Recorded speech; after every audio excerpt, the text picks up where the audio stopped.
pouvons acclamer encore le Seigneur. Dieu est bon. Nous te disons merci Seigneur pour toutes ces actions de grâce. Nous te disons merci Seigneur, c'est toi qui opères toutes ces choses. Nous te disons merci Seigneur, la source du succès pour ces enfants. Nous te disons merci Seigneur, le Dieu de la procréation. Nous te disons merci Seigneur, le Dieu de la bénédiction. Au nom de Jésus, bénis maintenant ta parole Seigneur, pour ta seule gloire, et nous disons Amen. Nous ouvrons nos Bibles dans Jacques chapitre 1er, versets 2 à 4. Jacques chapitre 1er, versets 2 à 4. Mes frères, regardez comme un sujet de joie complète les diverses épreuves auxquelles vous pouvez être exposés, sachant que l'épreuve de votre foi produit la patience. Mais il faut que la patience accomplisse parfaitement son œuvre, afin que vous soyez parfaits et accomplis sans faillir en rien. Mes frères, regardez comme un sujet de joie complète les diverses épreuves auxquelles pouvaient être exposés. Voici notre thème aujourd'hui, le chrétien face à l'échec. Et croyez-moi, je n'avais pas du tout pensé aux examens d'État. Seulement depuis le début de la semaine, ça bouillonnait dans mon cœur. Le chrétien face à l'échec, le chrétien face à l'échec, le chrétien face à l'échec. Et Dieu seul sait pourquoi est-ce qu'il a permis que je puisse développer ce thème aujourd'hui. Le chrétien face à l'échec. Je voudrais d'emblée dire, bien aimé, que l'échec c'est quelque chose qui va de temps en temps être notre partage. Sans l'inviter, sans le désirer, il arrivera c'est qu'on puisse écoper un échec, connaître un échec justifiable ou non justifiable. L'échec c'est l'échec. Comment agir, comment se comporter, quelle attitude prendre, ceci est capital bien aimé. Et les premières réactions sont très déterminantes. Amen. Les premières réactions sont très déterminantes lorsqu'on passe par une épreuve, par un échec, parce que l'échec est une épreuve. Qui parmi nous n'en a jamais connu? Là, nous avons eu à lire des actions de grâce pour ceux qui ont réussi. Mais je sais qu'il peut y avoir, et probablement qu'il y en a également au milieu de nous, qui n'ont pas pu arriver à réussir.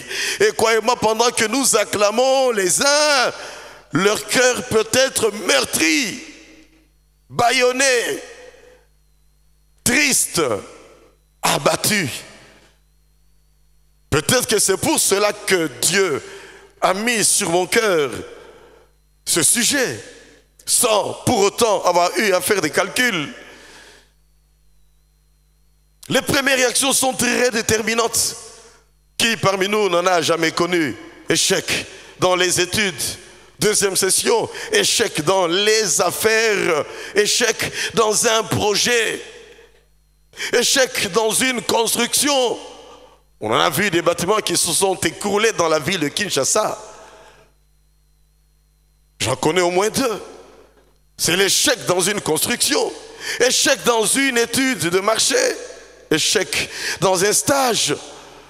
J'ai connu mon premier échec dans un stage le jour où on avait proclamé les examens d'État en 1976 dans l'euphorie, bien-aimé, de la joie. On s'est abstenu de pouvoir aller travailler. C'était la période où on construisait la cité de la voie du Zaïre. À l'époque, la RTNC actuellement, 1976.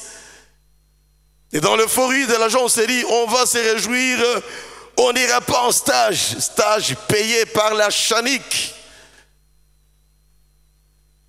Et voilà que quand on est revenu, le lundi, on nous a dit, monsieur Ntalagana, monsieur tel, votre stage est terminé, vous ne continuez plus et ça vous donnera des leçons dans la vie. Échec. On a pleurniché, mais c'était trop tard.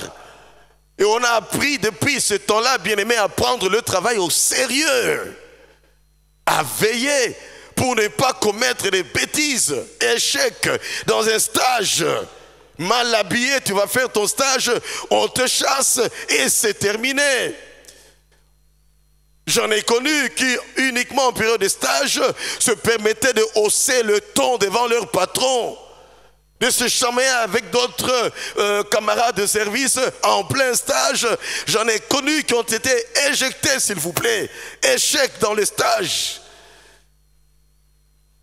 Échec dans sa vocation de médecin. Cela peut arriver. On devait intervenir et puis on a commis une erreur et que la personne va outrepasser. Échec dans sa vocation d'avocat où un dossier était tellement facile et puis on a mal placé certaines paroles, on a mal appréhendé le problème et puis voilà, on l'a attrapé juste sur ses propres paroles.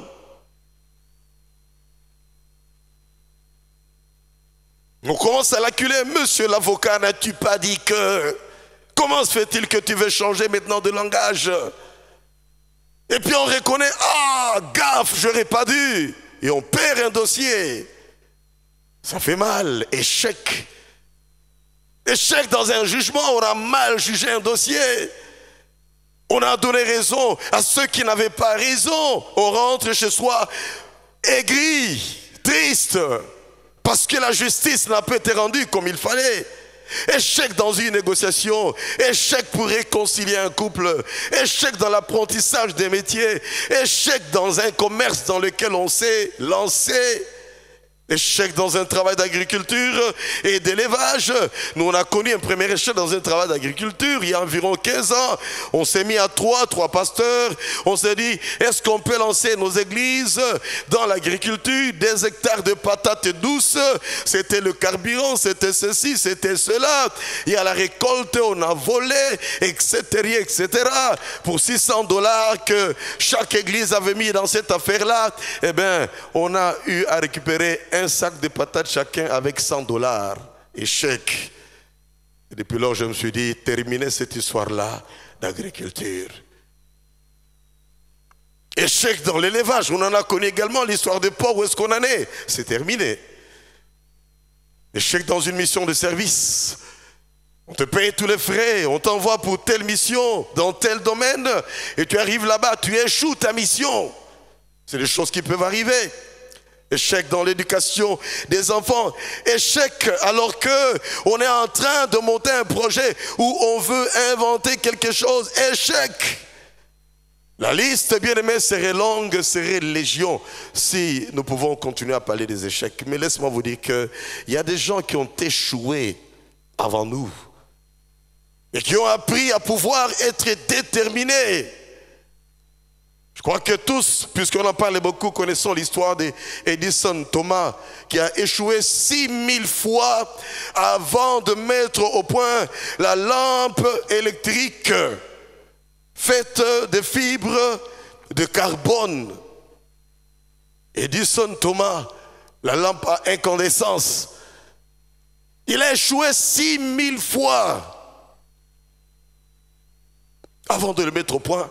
Et croyez-moi, bien-aimés, tout ce que nous voyons aujourd'hui, les avions, les trains, les bateaux, les moteurs divers, il y a eu des échecs. Aujourd'hui, on fait un avion totalement solaire qui est en train de faire des expériences, faire le tour du monde. Croyez-moi, avant que ça ne fasse le premier vol, il y a eu des échecs, mais il y a eu la détermination. Je suis convaincu que le temps viendra à l'avenir où on pourra avoir des avions solaires. Là, on essaye tout simplement avec ce petit prototype qui fait le tour du monde avec plein d'escales. Mais croyez-moi, à l'avenir, bien-aimé, si Jésus ne vient pas bientôt, on va vivre dans 50 ans des choses qui aujourd'hui peuvent sembler être fiction pour nous. Je m'amusais à dire à quelques personnes, il y a environ 15 ans, 20 ans que avec les embouteillages, je pense qu'un jour il y aura des voitures volantes, de sorte qu'à un certain moment, l'embouteillage, pour éviter les embouteillages, il y aura une piste de décollage pour certaines voitures, puis tu vas survoler la ville et aller atterrir quelque part avant d'aller rapidement là où tu veux aller. Je vous informe que les premiers prototypes ont déjà été mis au point. allez taper sur Internet la voiture volante. Et j'ai vu, on l'a montré, bien aimé, la petite voiture qui prend de la vitesse, qui sort les ailes, qui décolle, survole un peu des petits champs, puis va réatterrir. Où est-ce que nous allons? Mais avant d'y arriver, bien aimé, ce sont des échecs. Le succès ne sera jamais présenté comme un plat, un gâteau, bien aimé, sur un plat. C'est une affaire de volonté, de détermination. C'est une affaire, bien-aimée, de décision, de courage, de savoir reprendre encore, recommencer encore. L'échec peut être dévastateur, mais ne laissez jamais l'échec, bien-aimé, vous abattre dans la vie. Ne demeurez pas faible devant l'échec. On rapporte que Honda, les voitures Honda que nous voyons aujourd'hui, le fondateur, M. Honda lui-même, fut minimisé au Japon. Dans la fin des années 60, on disait de lui, tu n'as pas un esprit d'équipe, tu ne peux rien réaliser. Il est allé aux États-Unis, il s'est confronté là-bas, il est revenu dans les années 70, bien aimé, il a donné un bon coup de pouce à l'automobile japonaise, Honda. On l'a minimisé. Pour ceux qui ont eu quelques occasions de découvrir ces maisons qu'on appelle KFC, spécialisées à vendre des morceaux de poulet qui sont panés et bien grillés au pili-pili. On dit que le fondateur, M. Harlan David Sanders, il a été renvoyé plus de 12 fois des postes de travail. Tellement il échouait, il était un incapable pour être en mesure de bien travailler et de satisfaire ses patrons. Mais quelqu'un de décidé et de déterminé à ce jour-ci, c'est quelqu'un qui a eu à pouvoir fonder ces maisons de KFC qu'on voit partout aux États-Unis, dans quelques pays en Europe, la France par exemple, en Inde. Et il a aujourd'hui 18 000 maisons KFC dans le monde entier.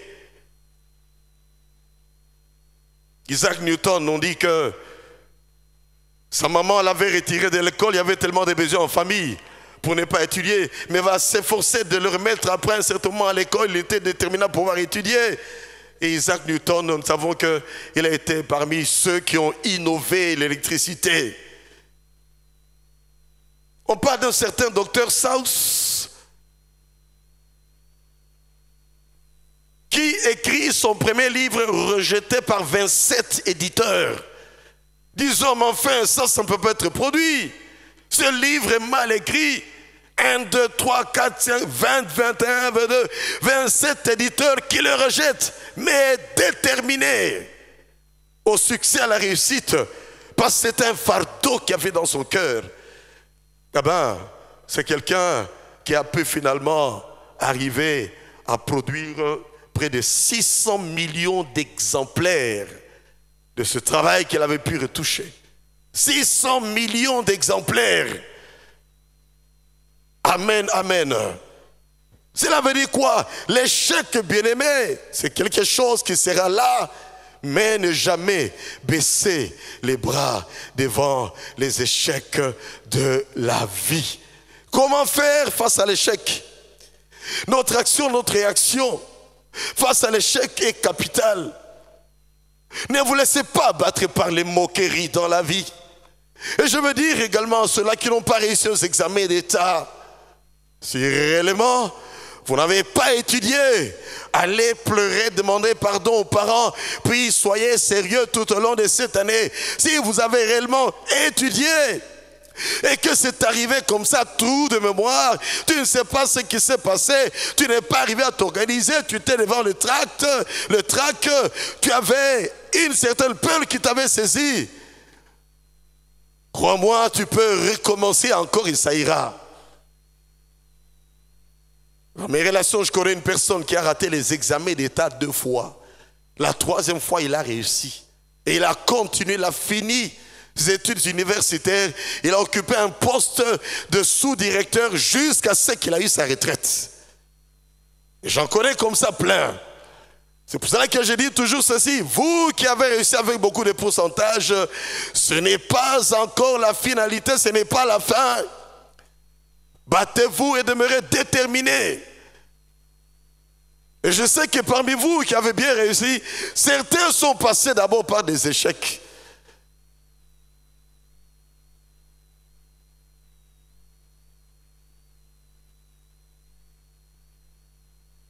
Face à l'échec, bien-aimé, malgré les moqueries, faites tout pour ne pas sombrer dans le découragement, pour ne pas sombrer, bien-aimé, dans le découragement à profondeur progressif et qui conduit à la déprime. La déprime, c'est la situation de quelqu'un qui est tellement découragé qu'il a baissé les bras. Il ne veut plus faire un seul effort. C'est comme ça que le déprimé, bien-aimé, vous allez le trouver, il dort peut-être jusqu'à 11 heures. Il ne se lave pas peut-être à 15 heures. Les habits, il va les mettre sans pouvoir les repasser. Tourner en rond dans la parcelle et rester dans son coin. Cheveux non peignés. Il est dans la déprime, il est dans un découragement total à cause de l'une ou l'autre situation. Et j'en ai connu, bien aimé, des gens qui ont été éjectés de l'Europe, mis brusquement dans l'avion, atterris ici au Congo. Ils regardent ce qu'il était de l'autre côté. Ils voient comment il atterrit dans son pays sans préparation et sans provision. Et j'en ai vu dans de telles situations souvent, les gens des familles prennent des distances. Tu nous mentais que, tu nous disais que, comment tu peux arriver comme ça? De toute façon, tu es notre enfant, ta chambre est là avec tes petits frères que tu avais laissés. Et c'est pénible. Et j'en ai vu qui étaient en train de sombrer petit à petit, jusqu'à commencer à se promener dans des petits mini-parcs, aux petits ronds-points, et jusqu'à ce que ça ait été de la folie.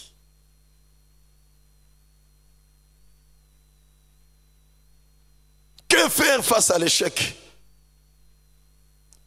On va voir ensemble quelques secrets. Premièrement, prendre conscience de cet échec-là. Reconnaître que c'est une réalité. Et ne pas sombrer dans le spiritualisme et dire non, non, non, je n'ai pas échoué, je n'ai pas échoué. Non, tu as échoué. Il faut savoir équilibrer les déclarations. Tu as échoué. Reconnais d'abord que tu as échoué. Non pas dire non, je n'ai pas échoué, je n'ai pas échoué. Les papiers sont là. Amen, amen. Ceci est très important. Reconnaître la situation. Ne pas tourner autour du pot. Ne pas chercher 1000 justifications. L'affaire est là. Je suis devant un fait. J'ai échoué. Je prends conscience de cela. Parce qu'un jour, j'ai pris conscience, bien-aimé, que j'avais gaffé en fuyant à cause de l'euphorie des proclamations des diplômes d'État, des résultats du diplôme d'État. Il fallait prendre conscience et dire, le jour où j'aurai du travail, le jour où j'aurai du travail, je m'y adonnerai de tout cœur avec le plus grand sérieux possible. Et croyez-moi, depuis ce temps-là, quand j'en avais trouvé après, c'était avec le plus grand sérieux qu'on travaillait. L'heure de repos, c'était l'heure de repos. Pas dépasser 5 minutes au-delà du temps de repos. L'heure de début du travail, c'est l'heure de début du travail. Et même des fois, l'heure de repos arrive, je me dis que je termine d'abord cette séquence ici. Je prends donc de mes 5-10 minutes de repos, je le consacre encore au travail. Pourquoi? Parce qu'on ne badine pas avec la vie. On ne vit pas, bien-aimé, comme au brillant. On ne joue pas, bien-aimé, avec son avenir. On ne blague pas avec sa destinée. Il y a des gens qui ont perdu leur travail, ils ont blagué avec leur destinée par des retards multipliés. Et sans embâche, chercher à se justifier. Que veux-tu que le patron fasse à ce moment-là? Prendre conscience de l'échec en question. Reconnaître que c'est une réalité et non pas un mirage. C'est dire, j'ai échoué, oui, mais sur mon front, ce n'est pas écrit échec. J'ai échoué, oui, mais mon identité n'est pas échec. L'échec, bien-aimé, est une étape passagère, transitoire.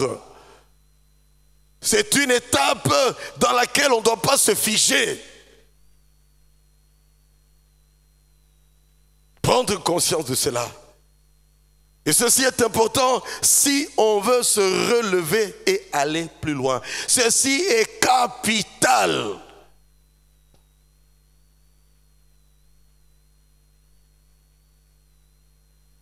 Deuxième chose, s'humilier devant Dieu. Si on reconnaît qu'on est à la base de cet échec, puis se mettre à louer Dieu. Amen. Parce que l'adoration va t'amener dans la présence de Dieu. En louant Dieu, cela va t'amener dans la présence de Dieu. Et il n'y a que Dieu seul qui peut mettre un baume sur ton cœur qui est blessé du fait que tu as échoué. Il n'y a que Dieu seul qui peut encore te dire, tu es une créature merveilleuse pour moi, là où tout le monde peut te rejeter, te jeter la pierre et te punir, peut-être te privant des vacances avec les autres, te privant peut-être de nouveaux habillements, te privant de tels privilèges par rapport aux autres. Au moins Dieu, ton créateur, lui peut encore te dire, je t'aime encore, malgré cet échec. Ceci est capital.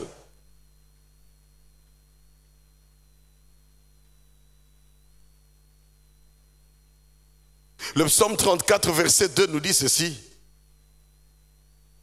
Je bénirai l'Éternel en tout temps. Cela veut dire que quand tout va bien, je vais le louer. Quand tout va mal, je vais le louer encore. Après avoir reconnu mes erreurs, je le loue et je crie à lui afin qu'il me vienne en secours. Et je m'engage à être déterminé, à l'honorer par ma vie et à faire mieux la prochaine fois pour se surpasser et donner le meilleur de soi-même, pour se surpasser et arriver à transcender les erreurs qu'on a eu à commettre. Je bénirai l'Éternel en tout temps. Psaume 34, verset 2. Et il faut le louer en toutes circonstances. Et s'il y en a au milieu de nous qui ont échoué dans tel ou tel autre domaine, ou des étudiants qui ont échoué, qui n'ont pas passé de classe, qui doivent reprendre totalement, ou ceux-là qui doivent passer de deuxième session, après avoir examiné, scanné la situation, loue Dieu, demeure dans sa présence. Car seule sa présence peut te fortifier pour que tu aies le bon courage de te relever et d'aller de l'avant. Ne cherchez pas à t'isoler. Ne cherchez pas à pleurnicher outre mesure. Il est vrai, on peut pleurer. Tu pleures, mais ne continue pas à pleurer. Crois qu'il y a encore la possibilité de faire mieux. Vous qui êtes dans les affaires, vous avez perdu, je ne sais pas moi, pensant que avec ce que j'amène, je vais gagner. Mais vous êtes retrouvés dans un projet, dans des affaires qui n'ont pas du tout abouti. Pleurer, oui, mais tu n'es pas encore mort. Il y a encore de l'espérance pour celui qui est vivant. Amen, amen. Ne baisse pas les bras. Loue-le, loue-le, loue-le. Il y a un punch qu'il va te communiquer. Il y a un renouvellement, bien-aimé, qu'il va te donner. Il va te recharger comme des batteries qui se sont déchargées et qui ont besoin d'être rechargées encore à nouveau.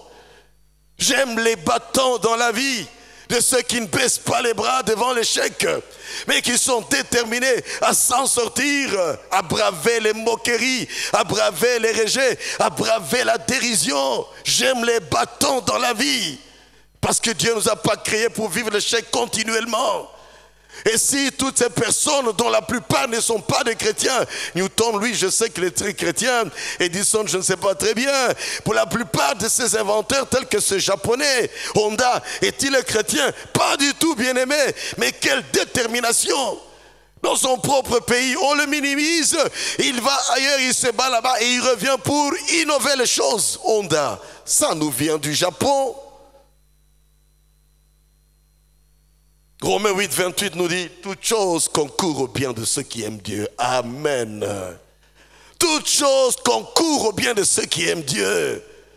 Cela veut dire que pour autant que tu aimes réellement Dieu, cet échec concourt à ton bien. Mon échec là, bien-aimé, lors de mon premier stage de ma vie, a concouru à mon bien parce que ça m'a amené à être plus que déterminé dans la vie. Et ne peuvent réussir, bien-aimé, que ceux qui, en dehors du fait qu'ils connaissent Jésus-Christ, sont courageux. Parce qu'il y en a qui connaissent Jésus, qui parlent la langue, mais qui sont des paresseux. Ils connaissent Jésus, ils parlent la langue, il peut te prier pendant 2 heures, 3 heures, 4 heures, mais il n'a aucune activité dans la vie, comme si la manne va continuer à tomber. La manne est tombée dans le désert, en Canaan, bien-aimé, il faut travailler, il faut être courageux, il faut transpirer, il faut se battre. Dis à ton voisin, bats-toi dans la vie. Être un battant, une battante dans la vie. Et ceci est très important et capital. Parce que même le développement de notre pays, bien-aimé, ce n'est pas l'Occident qui le fera. L'Occident nous donne de l'intelligence, nous allons étudier là-bas. Mais ce que nous recevons, venons appliquer cela ici. Lorsque tu sillonnes, bien-aimé, des villes à Paris, à Bruxelles, des grandes villes aux États-Unis, vous verrez des orientaux avec leurs caméras, ils prennent des photos, ils filment ces beaux bâtiments et il semble que ce qu'ils font, ils vont pour reproduire cela chez eux. Afin de faire avancer leur propre pays également. Sois un battant déterminé. Ce que tu veux dans la vie, tu peux le réaliser. Ce que tu veux dans la vie, tu peux le réaliser. Ce que tu veux dans la vie, tu peux le réaliser. Et avec Jésus, tu peux réaliser de grands exploits. Et nous disons Amen. Avec Dieu, nous ferons des exploits. Avec Dieu, nous ferons des exploits. Avec Dieu, tu peux faire des grands exploits. Est-ce qu'on peut acclamer le Dieu des exploits, bien-aimé? J'aime ça. Se battre dans la vie. Croire dans la réussite. Croire que cela est possible. Troisième chose, après s'être humilié devant Dieu, c'est pratiquement ce que j'ai dit déjà, s'accrocher à Dieu, s'agripper à Dieu. Et surtout ne pas l'abandonner. Psaume 34, verset 18 dit que l'Éternel est près de ceux qui ont le cœur brisé. Il sauve ceux qui ont l'esprit dans l'abattement. Il est près de ceux dont le cœur est brisé. Quand on a un cœur brisé et que quelqu'un vient à tes côtés et te dit bonjour, bonjour, comment ça va, hein, comme ci, comme ça, comment ça va. Quelquefois certains disent bon, comme le pays, hein, bien que ce n'est pas une réponse valable.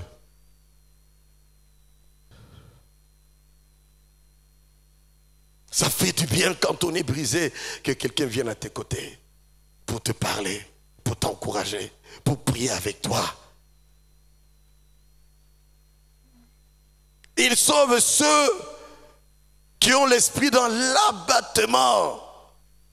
Tu es ballotté dans ton esprit. Il vient pour te sauver.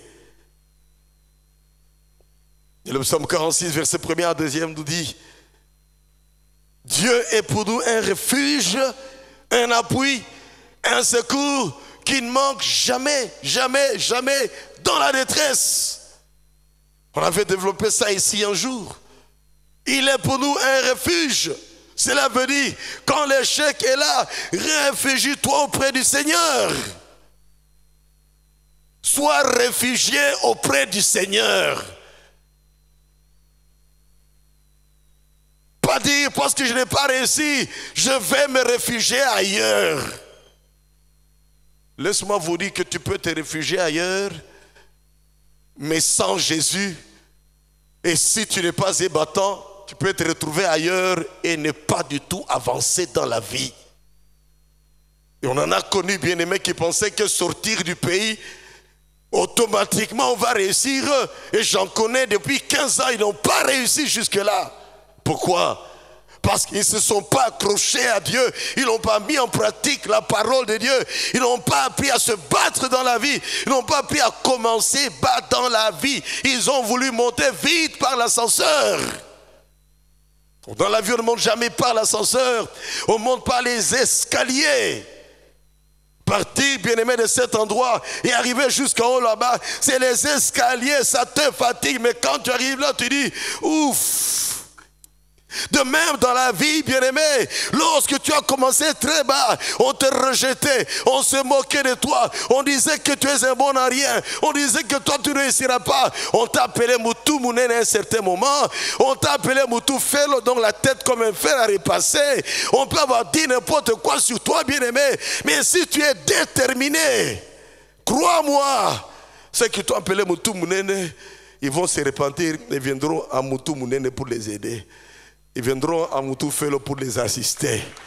Amen, amen, amen, amen. Ils viendront. Et c'est là que tu vas bien peigner ton Moutou Felo là, bien peigné, bien coiffé. Et puis tu sors des billets, tu leur donnes pour qu'ils puissent arrêter de pouvoir te critiquer comme ça. Vous savez, quand on veut minimiser quelqu'un, il y a des expressions qu'on peut utiliser et qui sont destructifs. Je le dis parce que mon petit frère, qui est devenu bijoutier, aujourd'hui, j'ai toujours souvent parlé de lui. Eh bien, c'est la plus grosse tête de notre maison. Hein? Mais aujourd'hui, il est parmi les piliers sur lesquels on peut compter là où se trouvent mes parents aujourd'hui. On disait de lui, Moutou Mounene. Et que tu as une maëlle, cette tête n'a pas de l'intelligence. Mais il disait, cette tête-là, un jour vous allez voir. Et aujourd'hui, tout le monde est en train de voir. Tous les 45 jours, il est à Dubaï. Amen. C'est pour cela, ne te laisse pas abattre, ne te laisse pas minimiser. La réussite dans la vie, c'est la grâce de Dieu. Amen, amen. Tu n'as pas eu l'occasion peut-être de pouvoir faire longtemps des études. Tu n'as pas eu l'occasion d'avoir des grands points. Tu ne peux pas être admis à l'université. Ce n'est pas grave. Commence quelque part par quelque chose. Ou si tu as le courage de te battre pour avoir un diplôme de 60% et être admis à l'université, eh bien, selon que l'esprit te conduit, va et tu verras la gloire de Dieu dans ta vie. Parce que nous avons ce Dieu-là. Hein, comme nous le disons bien en lingala, azulokota mutuna fulu avandisie na mesa bakonzi. Amen, amen. Amen, amen. Il prend des gens derrière les brebis comme David et il fait d'eux des rois, des bergers à rois. Ça c'est Dieu qui peut le faire. Il n'a pas regardé aux géants, enfants d'Isaïe. Mais il a dit non, il y a encore un autre. On dit celui-là, mon frère, il est minimisable. Celui-là, c'est le gardien des brebis. Non, c'est lui, l'élu de Dieu. Qui sait si toi qu'on minimise aujourd'hui, c'est toi qui vas soutenir ta famille aujourd'hui. Qui sait si toi qu'on a rejeté aujourd'hui, c'est toi qui es l'espoir de ta famille. Qui sait si tu deviendras le point focal même de ton clan. Du reste, tout en ne minimisant pas de grandes études, mais j'ai pu réaliser que ceux qui ont réalisé de très grandes affaires, ça n'a jamais été toujours des docteurs en économie ou en finance. Tellement il y a trop de logique dans la tête au point qu'ils perdent le tact dans les petites choses. Je ne minimise pas cela, très cher, honorable docteur en économie et en sciences commerciales. Continuez à enseigner ces choses-là.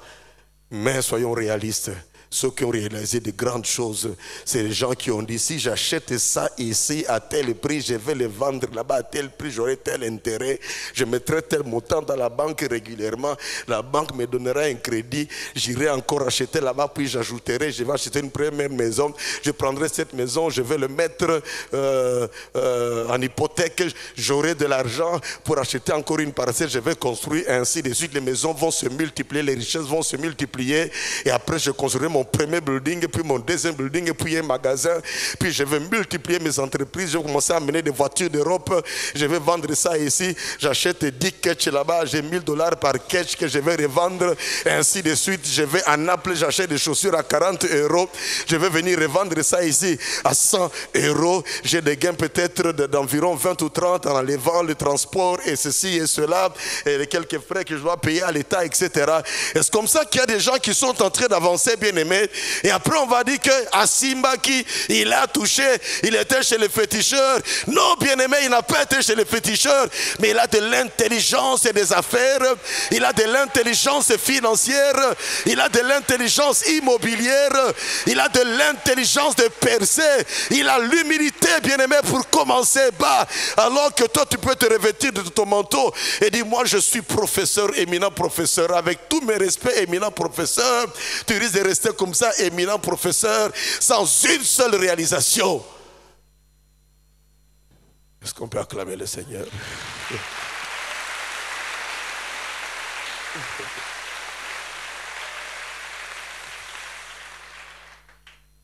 Le psaume 71, verset 20.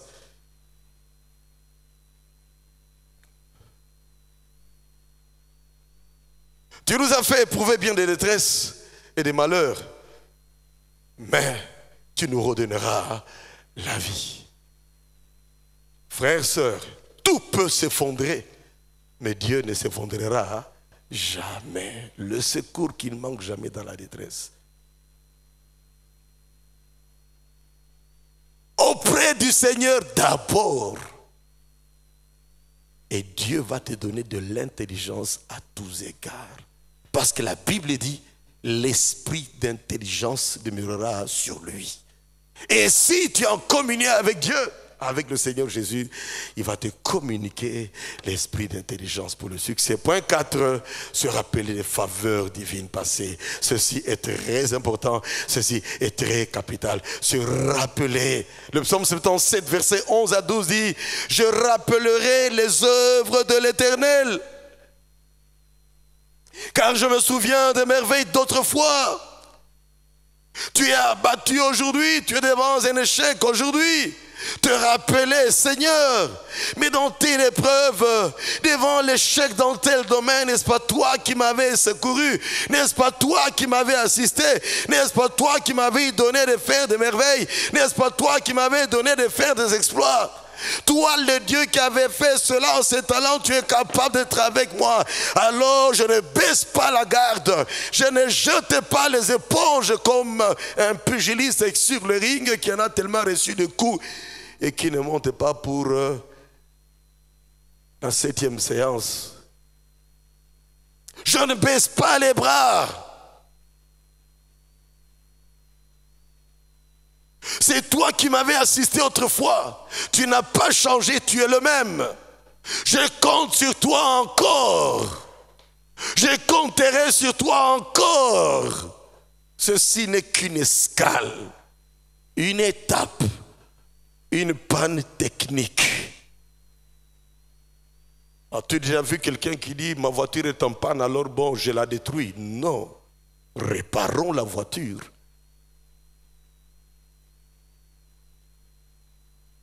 Ou même un vélo qui est dégonflé. Non, remettons de l'air dans le pneu. Si ça se dégonfle encore, on enlève la chambre à air. On gonfle, on met dans l'eau pour voir là où il y a le trou. On va gratter, gratter, gratter sur la chambre à air, mettre de la colle. Notre petit morceau de même nature, mettre de la colle. Quand ça a tendance à sécher, on met dessus, on frappe. Pour que réparation se fasse. Qu'on peut dire qu'il y aura toujours des pleurs, bien-aimés, lorsqu'on va partir d'un échec et qu'on veut aller plus loin. Il y aura des pleurs, c'est normal. C'est un phénomène qui est normal.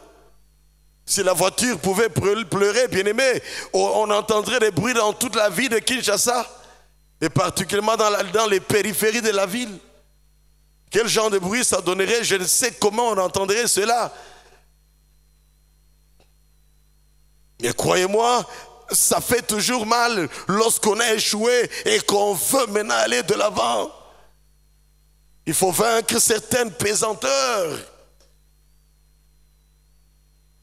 Il faut accepter cette humiliation, vaincre cette humiliation. Désirer vivement aller de l'avant veut dire supporter l'humiliation, compter sur Dieu et recommencer à zéro. Les gens te diront, mais enfin, tu as déjà dépassé cette étape, tu es rentré encore au ligablo.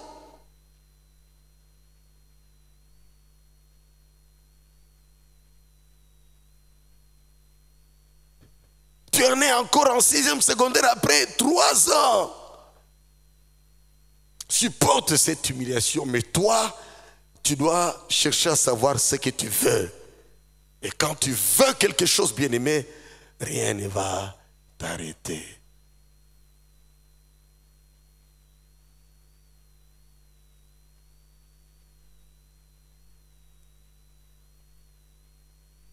C'est un peu comme lorsqu'on va demander la main à une fille. Hein?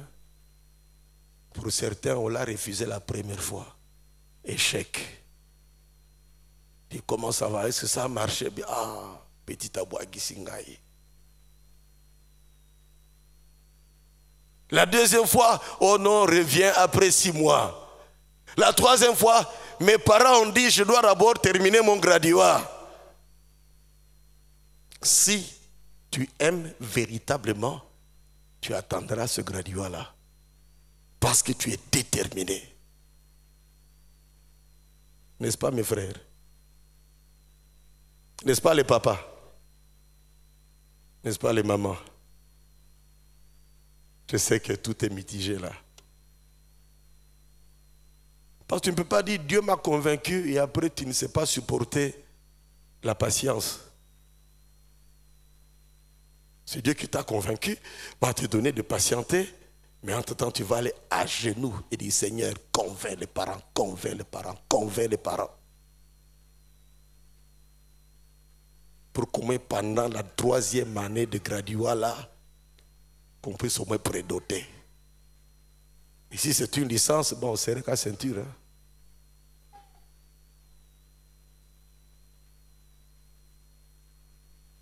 Et toi, fille, dans ce cas-là, soumets-toi aux parents. Ne commence pas à dire boutique karako, boutique karako, boutique karaporani. Tangana nos classes. Amen, amen. Tanga classe. Ne sois pas distrait.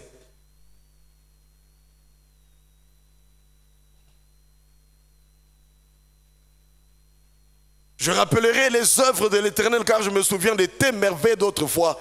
Je parlerai de toutes tes œuvres, je rencontrerai tes hauts faits. Qui peut prétendre n'avoir jamais connu des hauts faits de Dieu dans sa vie? Peut-être que les gabarits sont différents d'une personne à une autre, mais chacun d'entre nous a déjà connu des hauts faits de Dieu dans sa vie. Un accident raté peut-être, un exploit, là où tu ne pensais pas avoir réussi. Tu es parvenu à réussir une mission où tout le monde et ceux qui sont plus qualifiés que toi, plus expérimentés que toi, avaient échoué. Et toi, bizarrement, tu es à peine nouveau engagé, tu as réussi. Qui peut, bien-aimé, dire qu'il n'a jamais vécu de haut fait avec Dieu?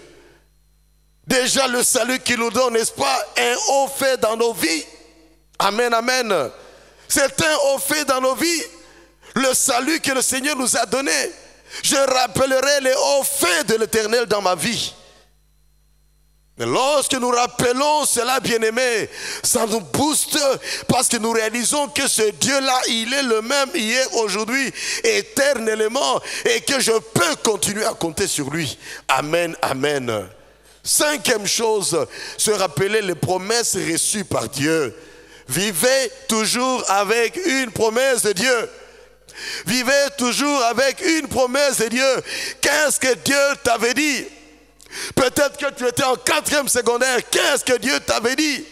Peut-être que tu étais en premier graduat. Qu'est-ce que Dieu t'avait dit?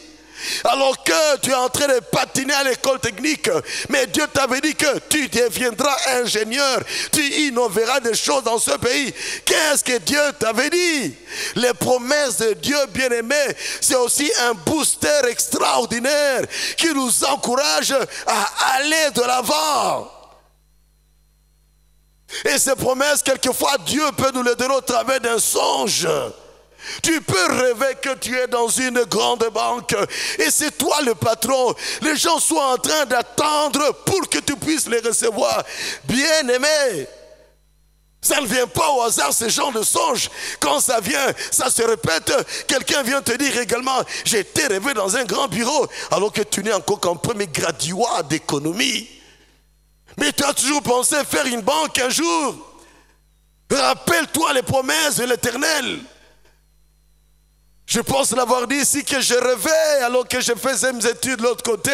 Je rêvais en train de parler devant des Africains. Et au-delà d'autres promesses que j'avais reçues de Dieu, je rêvais parler devant beaucoup d'Africains alors que je faisais mes études théologiques en Belgique.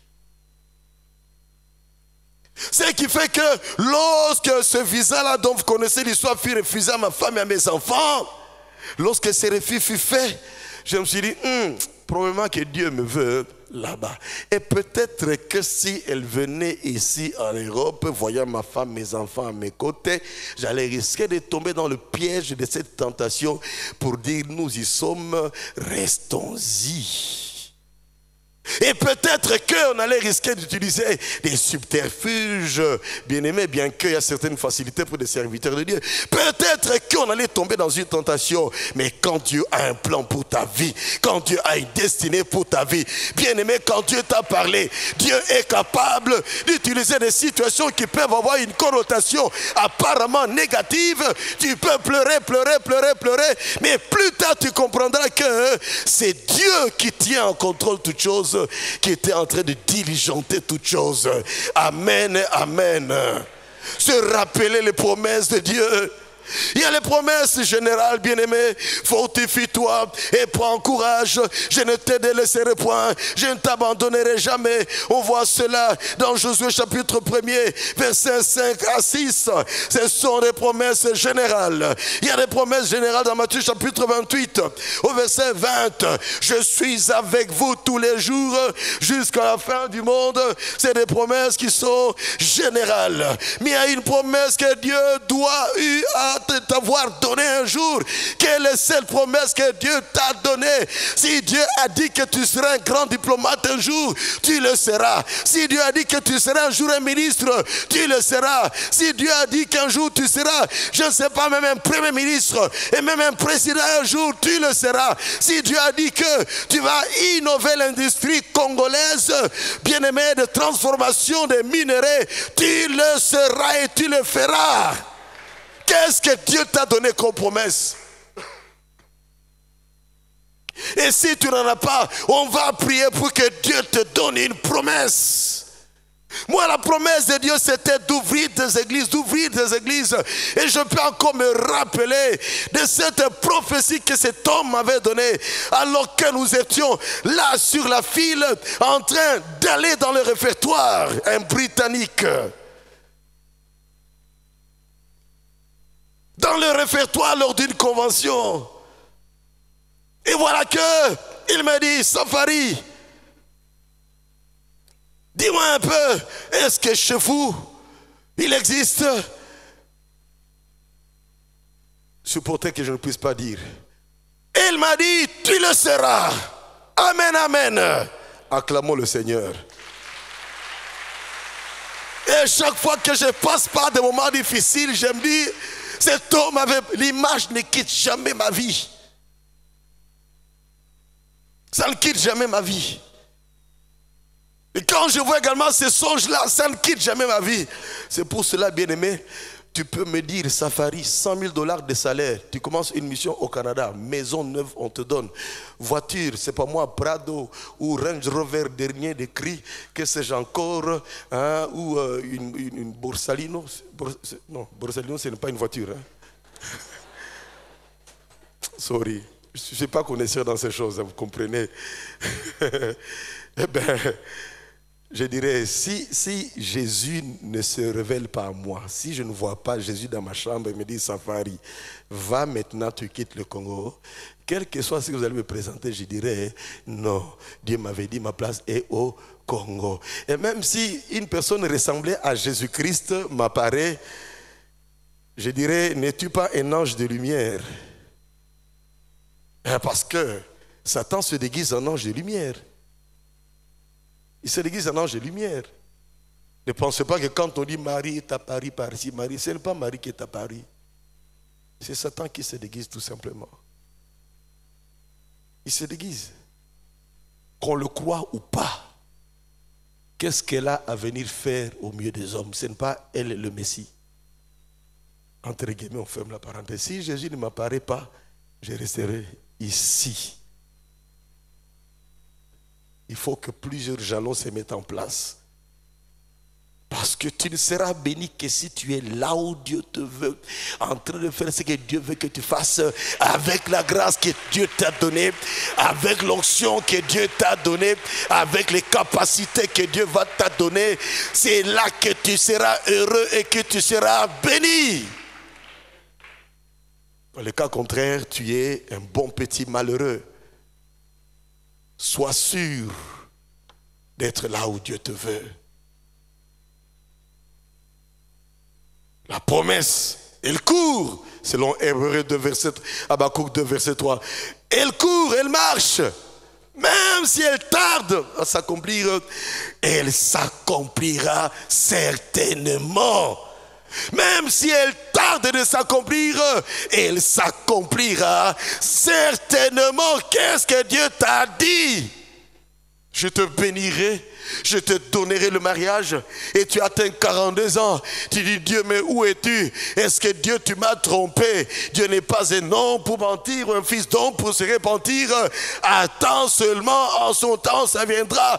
Dieu t'a promis un enfant. Cet enfant viendra en son temps. Dieu a dit que tu seras un grand serviteur de Dieu. Même si les gens te minimisent, bien-aimé. Oh, reste calme. Progresse tout simplement, chemine avec Dieu. Ça s'accomplira certainement. Quelle est la promesse particulière que Dieu t'a donnée? Promesse à court terme, promesse à moyen terme, promesse à long terme. Quelle est la promesse que Dieu t'a donnée? Demande à ton voisin, il ne va pas répondre. Dis-lui, quelle promesse Dieu t'a donnée?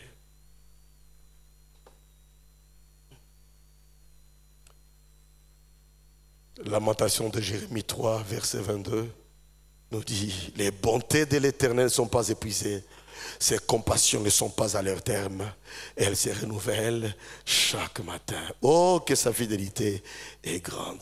Les bontés ne sont pas épuisées, les succès et les réussites ne sont pas épuisés. Et tu peux même faire au-delà de ce qui a été déjà fait par les autres. Vous savez, je soupire de voir un des pasteurs qui aura grandi au milieu de nous, qui pourra construire quelque chose de plus beau, de plus grand. Je soupire. Amen. Mon cœur est dans la joie quand j'entends tous les phénomènes qui se passent de l'autre côté, à Mimosa, parce qu'on y vit une croissance jamais vue, et même dans aucune église de la borne. Une croissance exponentielle, incroyable, inimaginable. Et moi je dis, Seigneur, que ton nom soit béni. Amen, amen. Pouvez-vous croire qu'en 3 mois, on a atteint 560 personnes en 3 mois là-bas? Acclamez le Seigneur. Et ça, c'est la main de Dieu. Mais je sais que derrière ça, il y a des promesses que Dieu avait données à cet homme. Et cet homme, quand il était ici, toujours soumis, toujours humble, fait ceci, il le fait. Moindre remarque, il accepte, il va là-bas, avec tout ce qu'il a acquis ici, avec tout ce qu'il a acquis, par les médias peut-être également, baptisé à la parole du salut. Il commence à peine et voilà l'œuvre qui va de l'avant. Comment ne pas bénir Dieu? Probablement que ceux qui le voyaient auparavant pouvaient dire, ah, celui-là vraiment, il perd son temps en allant dans des écoles bibliques, il perd son temps. Peut-être qu'il y a des gens qui disaient cela de lui, mais aujourd'hui ils vont changer d'avis. Amen. Pour toi également, les gens changeront d'avis. Pour toi également, les gens changeront d'avis. Le Dieu des promesses est fidèle. Quel échec tu as connu? Tourne la page. Amen. Tourne la page. Dieu te présente une page neuve et te dit, remplis maintenant cette page des choses que tu veux réaliser. Et la Bible dit dans Philippiens, oublions ce qui est en arrière, jetons vers ce qui est en avant. Amen, amen, car ce qui est en avant est toujours meilleur. Reprends courage, recommence, crois que tu vas y arriver. Et Ecclésiaste 9, verset 4 nous dit ceci. Pour tous ceux qui vivent, il y a encore de l'espérance. Et un chien vivant vaut mieux qu'un lion qui est déjà mort. Nous courbons nos têtes dans la prière. Un chien vivant vaut mieux qu'un lion qui est mort. Chantons gloire et puissance, force et louange à l'agneau immolé. À l'agneau immolé. Les ténèbres